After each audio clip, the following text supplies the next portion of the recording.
Bonjour et bienvenue au Salon des véhicules de loisirs 2023. Cette année, le salon se déroule au Parc des Expositions de Paris-Nord Villepinte. Alors ici, du 7 au 15 octobre, il y a plein de camping-cars, fourgons et vannes à découvrir. Toutes les collections 2024. La plupart des constructeurs disponibles sur le marché français sont ici présents au salon. Pour vous aider à vous y retrouver parmi les nombreux véhicules exposés, nous vous proposons maintenant en vidéo un petit tour d'horizon de tous les types de camping-cars qui sont présentés ici au salon. Vous voyez derrière moi un camping-car de facture relativement classique. Il s'agit d'un camping-car profilé. On le reconnaît à sa casquette de profilé, légère casquette au-dessus du pare-brise.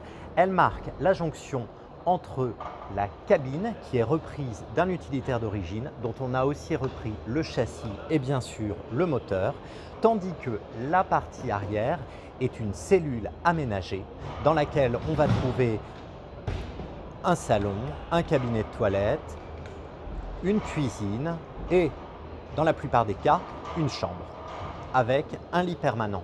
Le salon quant à lui va être constitué dans la plupart des cas d'une banquette, une banquette arrière qui servira aussi pour les passagers sur la route, ou alors de banquettes face-face qui sont disposées de part et d'autre de l'habitacle. Et puis ce salon, il est complété par les deux sièges avant, car ici les deux sièges de cabine se retournent de manière à former un grand salon carré pour éventuellement toute une famille, mais il y a aussi beaucoup de couples qui utilisent des camping-cars profilés. Le modèle dans lequel je me trouve à présent est donc un modèle compact. On retrouve bien à l'avant un salon, sur le côté ce meuble de cuisine et à l'arrière une chambre à lit transversal. Le cabinet de toilette est là derrière moi. Il comprend à la fois la douche, les WC et un lavabo. Autre exemple de camping-car profilé ici avec un modèle sans chambre. Alors celui-ci va mesurer seulement 6,69 m de long et pourtant il va offrir des espaces intérieurs XXL, un très bon niveau de confort. Ici, nous voyons un grand salon face-face où l'on s'assoit bien confortablement autour d'une table. Les banquettes qui se trouvent là sur le côté peuvent être transformées en sièges face à la route homologués pour des passagers, pour deux passagers en l'occurrence. Et donc on va avoir un camping-car spacieux, malgré son gabarit assez raisonnable. Et quand je dis sans chambre, ça ne veut évidemment pas dire sans couchage, puisqu'ici nous avons un lit double qui descend du plafond au-dessus du salon et qui constituera donc le couchage principal et néanmoins confortable de ce camping-car. Voici maintenant un intégral. Ce type de camping-car aussi est basé sur un châssis d'utilitaire, mais cette fois on n'a pas repris la cabine. Le camping-car est intégralement recarrossé. Il conserve donc le châssis et le moteur de l'utilitaire d'origine. En revanche, le poste de conduite a pu être intégralement redesigné, ce qui offre une ergonomie, un niveau de confort et de finition supérieur. On le voit dès l'extérieur avec l'exemple de ce grand pare-brise panoramique. Pour ces raisons, les camping-cars intégraux sont généralement des véhicules plutôt haut de gamme. L'aménagement arrière respecte des formules classiques. On va retrouver une cuisine, un cabinet de toilette et dans la quasi-totalité des cas, une chambre arrière avec un lit permanent, un lit double permanent ou alors deux lits simples qui formeront donc des lits jumeaux. Souvent aussi, la cabine de douche va être indépendante du cabinet de toilette. Enfin, à l'avant du camping-car intégral, on trouve un salon composé donc d'une, deux ou trois banquettes avec des sièges avant pivotants sur lequel va descendre un lit de plafond qui lui est un lit de cabine. Il est positionné en avant et il s'avère très confortable.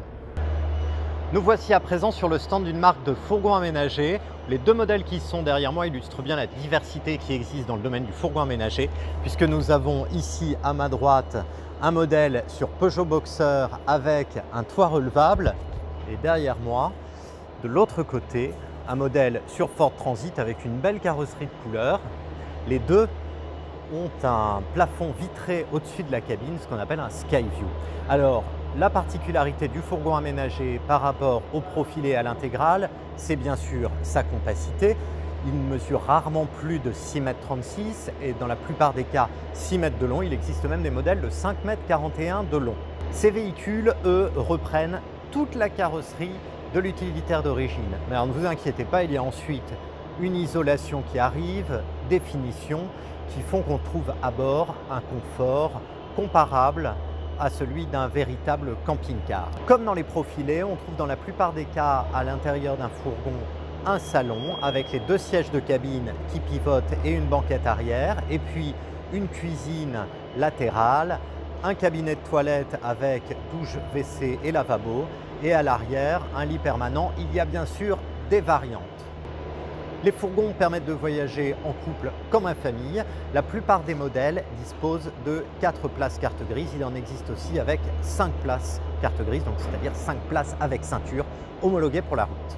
Nous voici donc à l'intérieur du fourgon. Ce n'est pas si exigu. Surtout, on trouve à l'intérieur du fourgon des services appréciables comme le chauffage, des réserves d'eau propre conséquentes. On trouve aussi des réserves d'eau usée.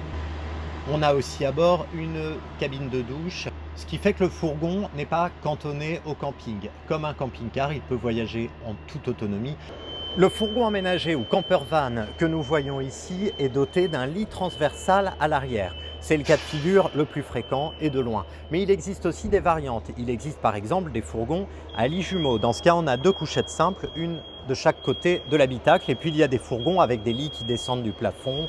Et il existe aussi des fourgons avec lits superposés. On trouvera dans ce cas 2 lits doubles, l'un au-dessus de l'autre, à l'arrière du fourgon. Et ceux-là ne sont pas plus hauts que les autres. Le salon nous permet aussi bien sûr de découvrir des vannes compactes à toit relevable, des petits vannes comme ce modèle qui est derrière moi. L'atout de ces vannes, évidemment, c'est qu'une fois leur toit replié, eh bien, ils mesurent autour de 2 mètres de haut, ce qui leur permet de stationner plus facilement sur des parkings. Dans le domaine des vannes aussi, il existe de nombreuses variantes. Le toit peut se lever de l'avant ou de l'arrière. Il existe quelques modèles comme ça qui ont un cabinet de toilette arrière. Mais la plupart du temps, ce qu'on trouvera à bord, c'est une cuisine latérale, une banquette face à la route convertible en couchage et des rangements. Ces vannes à toit relevable, quoique compactes, permettent tout de même de voyager en famille et parfois même plus que les camping-cars puisqu'on trouve des vannes compactes qui bénéficient un petit peu de l'ADN d'un monospace et qui peuvent avoir à l'arrière des sièges optionnels qu'on met sur des fixations, sur des rails coulissants, sur des fixations fixes. Ceci permet parfois de faire monter le nombre de places carte grise à 6, ce qui est très rare sur un camping-car classique. Et voici un camping-car à capucine reconnaissable à sa maxi casquette. Alors cette casquette-là, évidemment, elle abrite un couchage permanent, ce qui va permettre en partie arrière soit d'avoir uniquement de l'espace à vivre, salon, cabinet de toilette, rangement, cuisine. Dans ce cas-là, le camping-car sera plus court, ou alors d'avoir encore une chambre à l'arrière, à lit superposé pour des enfants, ou alors une chambre double à lit permanent. Grâce à ces nombreux couchages, la Capucine sera souvent considérée comme un camping-car à vocation familiale. Pour autant, certains couples l'apprécient aussi parce qu'elle permet de dégager au rez-de-chaussée un bel espace à vivre sans jamais pénaliser le couchage qui est à l'étage. L'inconvénient de la Capucine, il est évident, c'est sa hauteur hors tout largement supérieure à celle des camping-cars plus classiques, profilés et intégraux. Le salon des véhicules de loisirs nous permet aussi d'admirer des modèles grand luxe comme ce Liner qui est derrière moi, qui dispose d'un garage à voitures intégré. Les tarifs se comptent dans ce cas-là en centaines de milliers d'euros.